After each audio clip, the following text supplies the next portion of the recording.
Assalamualaikum warahmatullahi wabarakatuh. Alhamdulillah wassalatu wassalamu ala rasulillah sayyidina Muhammad ibni Abdillah wa ala alihi wa sahbihi wa mawalah amma ba'du. Adik-adik sekalian yang dirahmati Allah Subhanahu wa taala, gimana kabarnya, sehat kan?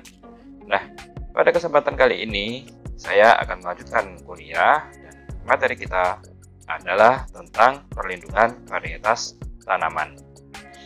Nah, Indonesia adalah salah satu negara anggota WTO, World Trade Organization, yang mana dalam perjanjian TRIPS itu kita harus melaksanakan atau kita menerapkan yang namanya perlindungan HKI atau hak kekayaan intelektual.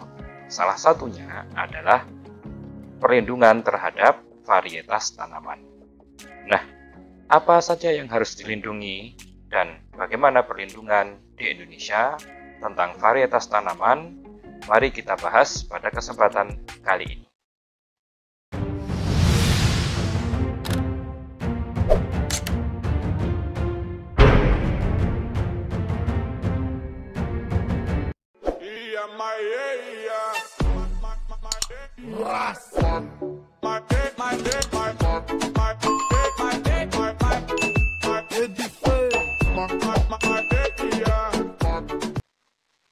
Nah, yang pertama pasti kita akan membahas tentang apa itu varietas tanaman.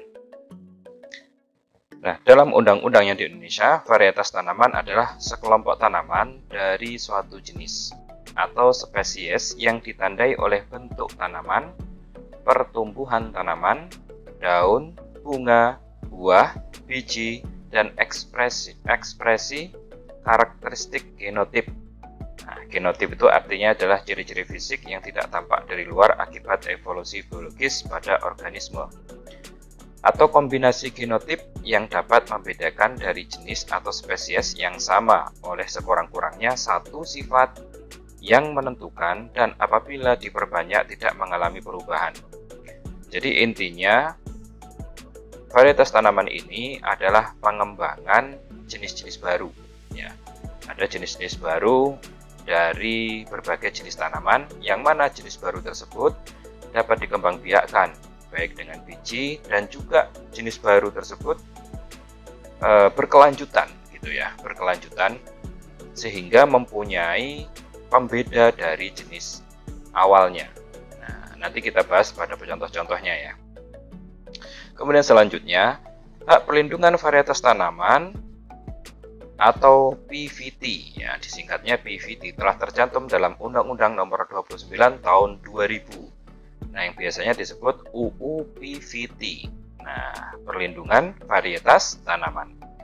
Perlindungan tersebut ada dua macam, yaitu varietas hortikultura dan varietas lokal, dan juga hasil pemulihan atau penelitian yang diajukan ke Kementerian Pertanian. Jadi, dalam perlindungan varietas tanaman ini itu ada beberapa perbedaan ya dengan perlindungan hak kekayaan intelektual yang lain yang sebelum-sebelumnya.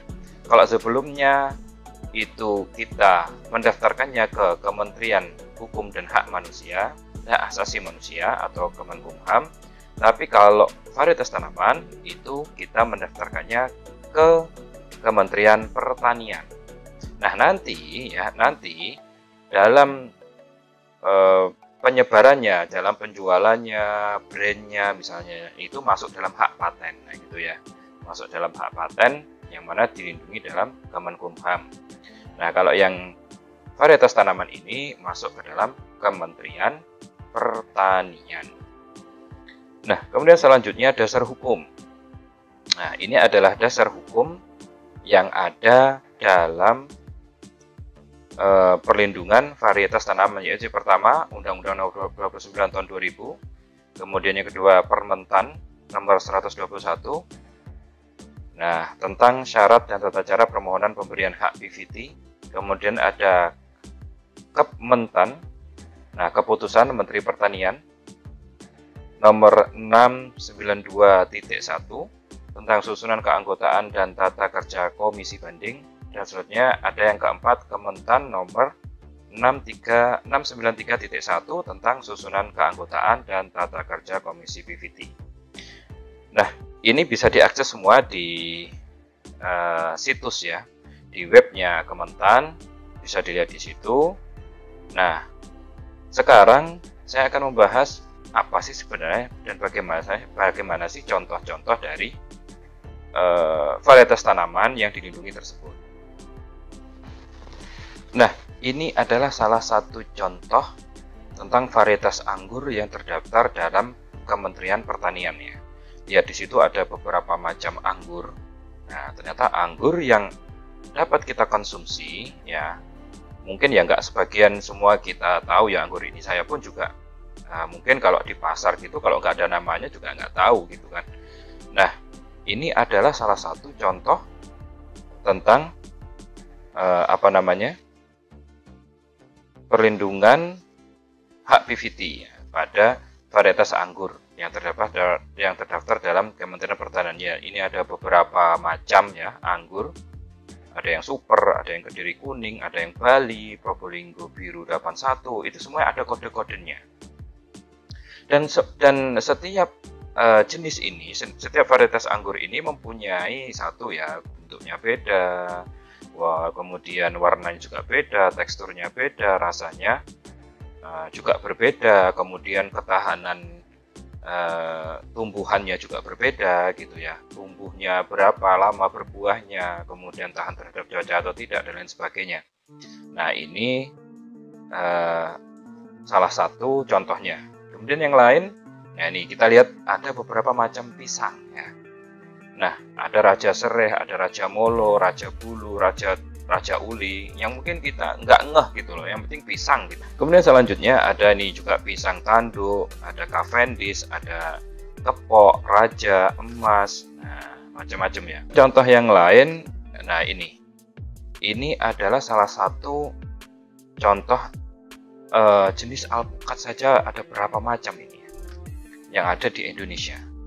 Nah, lihat. Dari alpukat soga, moncok mentaram, cipedak, idola, wina, bandugan, rengganis, dan seterusnya.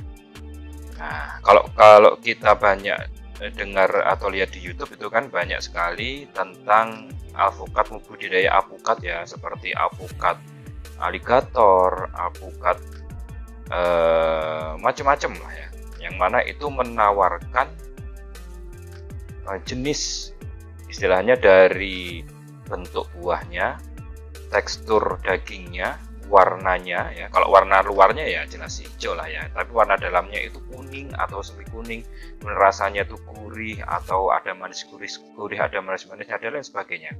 Kemudian lama tanamnya berapa dan macam-macam. Nah, kemudian selanjutnya ini contoh juga varietas unggul baru tentang kedelai. Nah, yang tentang kedelai yang ada di mana itu? Di Kementan. Sangat banyak sekali jenisnya. Lihat, ini ada sekiranya 15 ya, 15 jenis. Tahun berapa dilepas, umurnya berapa, umur masak, potensi hasil, ukuran bijinya, macam-macam. Kemudian selanjutnya ada yang ini dari jagung ya. Dari jagung itu lihat, ini kode-kodenya ya. Ini kode-kode nama varietas tersebut. Nah, ini istilahnya dataran keberapa, bisa di dataran ketinggian dataran dari permukaan air laut. Itu dapat ditanam berapa ketinggiannya, kemudian lahan masam, kemudian jenis-jenis lahan yang ada di situ dapat dikembangkan jenis apa gitu kan. Ini ya, iklim kering, ada sawah irigasi, ada kering iklim basah, sawah tadah hujan resmi irigasi, kemudian lahan perkebunan dan tumpang sari, itu jenis apa. Jadi inilah yang membedakan dan dilindungi hak-haknya oleh pemerintah gitu loh, yang menemukan ini. Jadi nggak sembarangan cuma nanam jagung, beli benih kemudian tanam gitu aja ya. Nah, tidak hanya gitu, nah, pupuknya apa dan lain sebagainya ya. Nah, selanjutnya inilah buah-buah kita ya. Di Indonesia ini sangat beragam sekali buah-buahannya dan dapat dikembangkan sedemikian rupa berbagai jenis dari satu jenis ya, dari satu jenis dapat berbagai macam-macam buah. Nah, baik itu pisang, semangka ya. Kalau semangka itu kan ada yang kuning, ada yang kulitnya itu garis-garis, ada yang hijau tua gitu kan, ada yang tanpa biji dan lain sebagainya. Jadi semangka itu nggak hanya tanpa biji, nggak tiba-tiba ada gitu ya, enggak. Nah, itulah keunikan yang ada di Indonesia dan itu dilindungi oleh pemerintah kita. Nah, selanjutnya kita akan membahas tentang persyaratan perlindungan varietas tanaman atau persyaratan PVT. Nah, varietas yang dapat diberi PVT meliputi varietas dari jenis atau spesies tanaman yang baru. Nah, penting dia baru ya. Kemudian unik, seragam, stabil, dan diberi nama. Ini yang kategori inilah yang dapat diberikan hak PVT. Nah, penjelasannya sebagai berikut. Dari kelima syarat tersebut dapat dibagi menjadi dua bagian.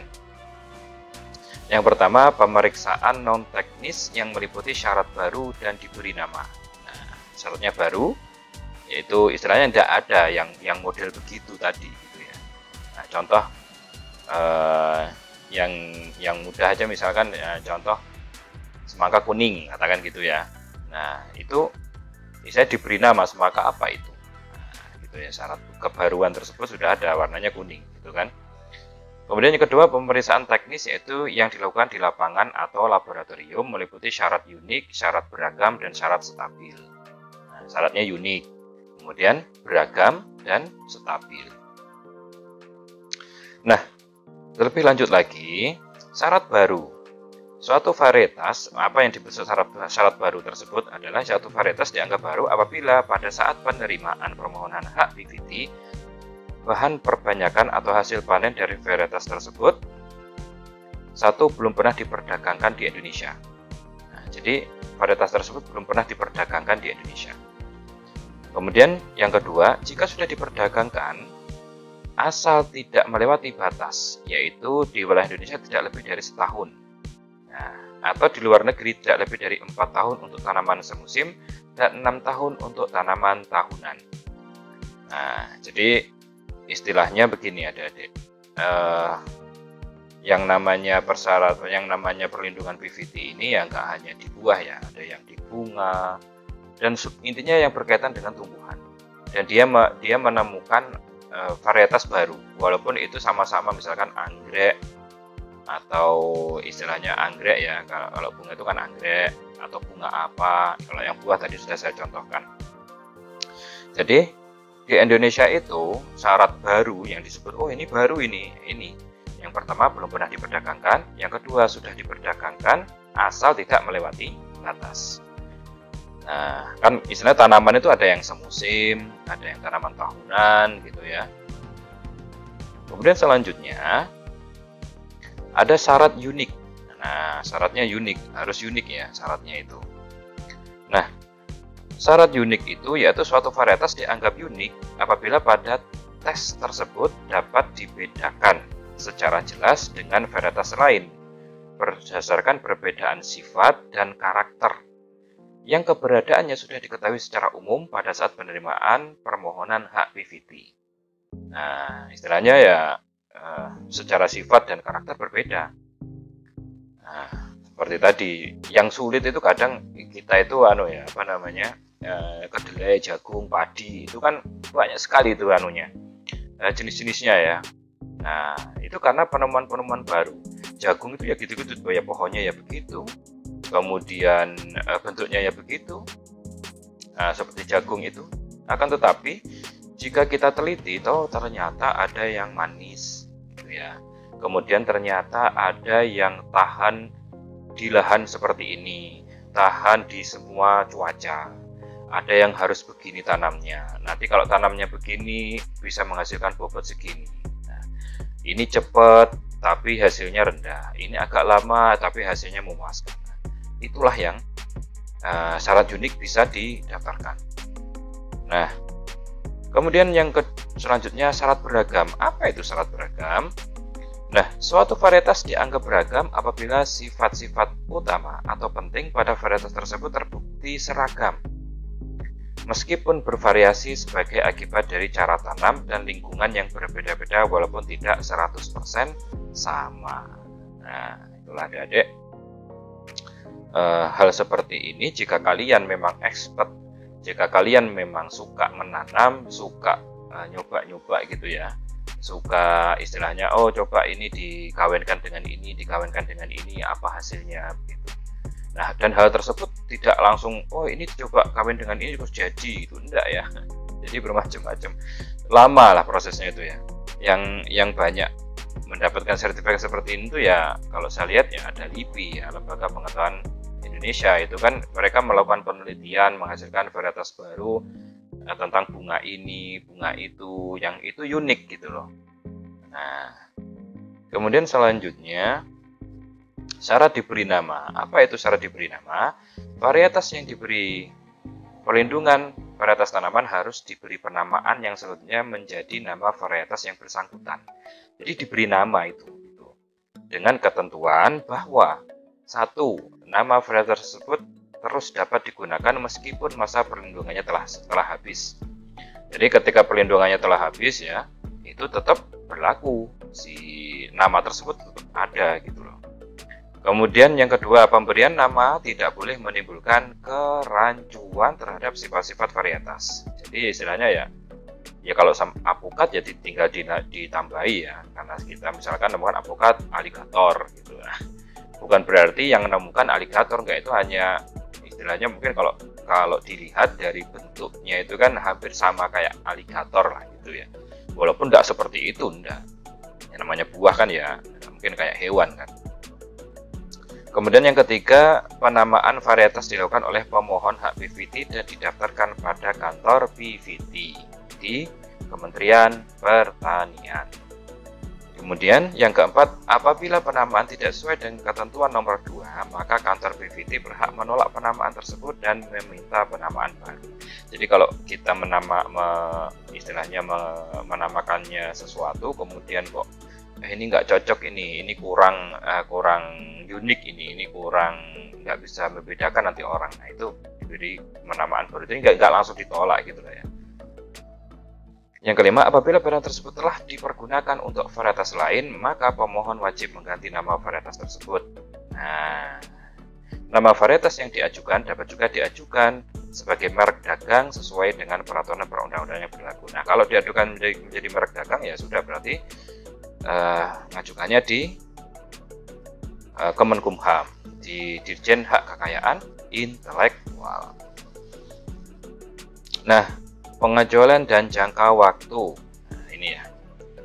Pengecualian perlindungan. Nah, varietas yang tidak dapat diberi PVT adalah varietas yang penggunaannya bertentangan dengan peraturan perundang-undangan yang berlaku, ketertiban umum, kesusilaan, norma-norma agama, kesehatan, kelestarian lingkungan hidup. Nah, ini jelas ya. Di setiap undang-undang ya inilah ya. Kita bahas dari kemarin-kemarin ya, inilah yang pengecualiannya. Nah, kemudian jangka waktu PVT yaitu 1, 20 tahun untuk tanaman semusim. Semusim itu ya 6 bulan lah, 6 bulanan ganti, 6 bulan ganti, 6 bulan ganti, atau 3 bulan ganti, 3 bulan ganti gitu ya. Maksudnya umurnya segitu terus panen, umurnya gitu terus panen, yaitu 20 tahun. Yang kedua 25 tahun untuk tanaman tahunan. Misalkan istilahnya tahunan itu ya dalam 1 tahun dia berbuah, dalam 1 tahun lagi berbuah sekali ya gitu. Dihitung sejak tanggal kapan? Ya, dihitungnya kapan? Sejak tanggal pemberian hak PVT. Sedangkan sejak tanggal pengajuan permohonan hak PVT secara lengkap diterima kantor PVT sampai dengan diberikan hak tersebut, ya bukan anak ya, hak tersebut kepada pemohon diberikan perlindungan sementara. Nah, jadi untuk melindungi hasil kerjanya dia, hasil temuannya dia itu ada perlindungan hak sementara. Karena prosesnya kan panjang ya, diteliti dulu, kemudian diajukan administrasi, kemudian dicek, dan seterusnya. Itu kan memakan waktu bisa berbulan-bulan gitu ya. Kemudian selanjutnya subjek PVT. Nah, siapa pemegang haknya ini? Pemegang hak PVT adalah pemulia, namanya pemulia ya, yang menemukannya namanya pemulia, atau orang atau badan hukum atau pihak lain yang menerima lebih lanjut hak PVT dari pemegang hak PVT sebelumnya. Jika suatu varietas dihasilkan berdasarkan perjanjian kerja, maka pihak yang memberi pekerjaan itu adalah pemegang hak PVT. Nah, ada perjanjian kerja, coba ini. Nah, misalkan perusahaan apa gitu kan, pengembangan apa, pengembangan jagung, perusahaan kedelai, ketela, misalkan begitu ya. Nah, terus dia pengen istilahnya produksinya itu banyak, tapi waktunya singkat gitu kan, ada penelitiannya di situ. Nah, maka yang memberi pekerjaan itulah yang mendapatkan hak PVT kecuali diperjanjikan lain antara kedua belah pihak dengan tidak mengurangi hak pemulia.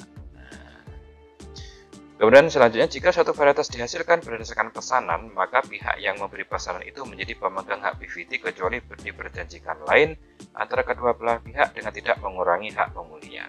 Nah, ini sudah jelas ya. Nah, kemudian hak eksklusif PVT. Nah, ini pemegang hak PVT memiliki hak. Nah, haknya apa saja sih? Untuk menggunakan dan memberikan persetujuan kepada orang atau pada hukum lain untuk menggunakan varietas berupa benih dan hasil panen yang digunakan untuk propagasi atau pembiakan. Jadi istilahnya dia yang menemukan itu, yang mempunyai hak PVT itu, dia boleh dia hak yang ada melekat pada dirinya itu apa? Ya, menggunakan dan memberikan persetujuan. Oh, kamu coba ngembangkan di tempatmu gitu ya, coba kamu juga ngembangkan di tempatmu juga, situ juga. Nah, yang memberi izin inilah itu yang pemegang hak PVT-nya ya, bisa berupa benih atau hasil panen yang digunakan untuk pembiakan. Jadi hasil panennya kemudian ini bisa dibuat pembiakan. Nah, diberi izin lah beberapa orang yang dipilih oleh pemegang hak PVT.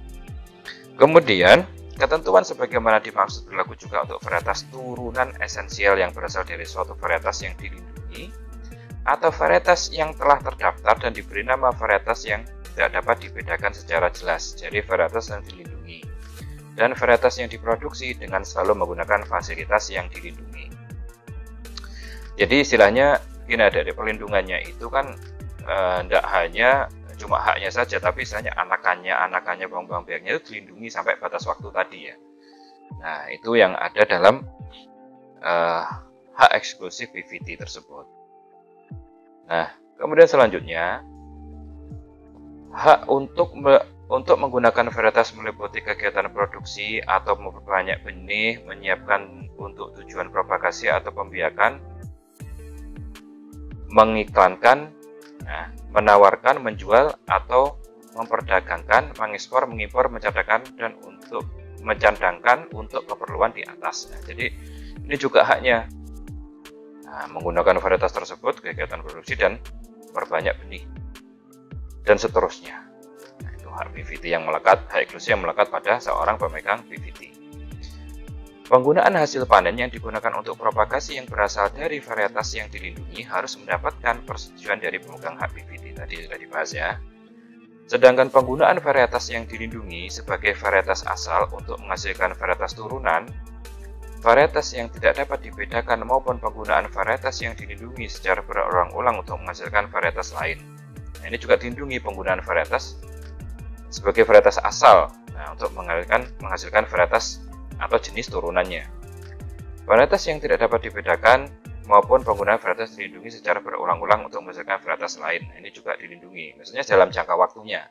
Dalam waktu ya, kalau tadi semusim 20 tahun, tahunan 25 tahun. Hal ini untuk menghindari penggunaan nama lain terhadap varietas yang dilindungi. Jadi istilahnya ada orang nemukan ya, misalkan yang unik ini, buah misalkan apa gitu ya, anggur yang istilahnya manis, kemudian cepat berbuahnya, anti hama gitu kan. Nah, ini hanya contohnya, warnanya menarik, teksturnya lembut, manis gitu kan, bijinya kecil gitu misalkan. Nah, ini kan dilindungi. sudah didaftarkan terus dilindungi, diberi nama gitu kan, syaratnya unik sudah memenuhi, dilindungi, diberi nama. Nah, anakannya itu juga dilindungi juga, istilahnya turunannya itu ketika dikembangkan menghasilkan itu lagi dan dilindungi. Nah, makanya ini penggunaan varietas asal itu juga dilindungi tadi, yang asal tadi ya. Kemudian varietas yang terdapat dibedakan maupun penggunaan varietas yang dilindungi secara berulang-ulang untuk menghasilkan varietas lain. Itu kan juga dikembangkan lagi, yang lain-lain dikembangkan. Nah, itu juga dilindungi gitu loh. Nah, untuk menghindari misalkan dibawa ini ditemukan di Kediri, kemudian ditemukannya dibawa ke daerah lain gitu. Cocok nggak? Oh, bisa gitu kan. Di daerah Tandus bisa misalkan, atau daerah yang apalah yang lahannya itu berbeda dengan daerah asalnya dia gitu kan, ternyata bisa. Nah, terus kemudian karena di sana masih satu itu, kemudian diberi nama baru, ini jangan sampai seperti itu. Makanya dilindungi semua ini, masih dilindungi dalam jangka waktu tersebut. Toh nanti juga setelah satu ditemukan dan itu mempunyai keunggulan, itu pasti menyebar kok kemana-mana gitu ya, cepat sekali. Nah, karena mengandung nilai ekonomis.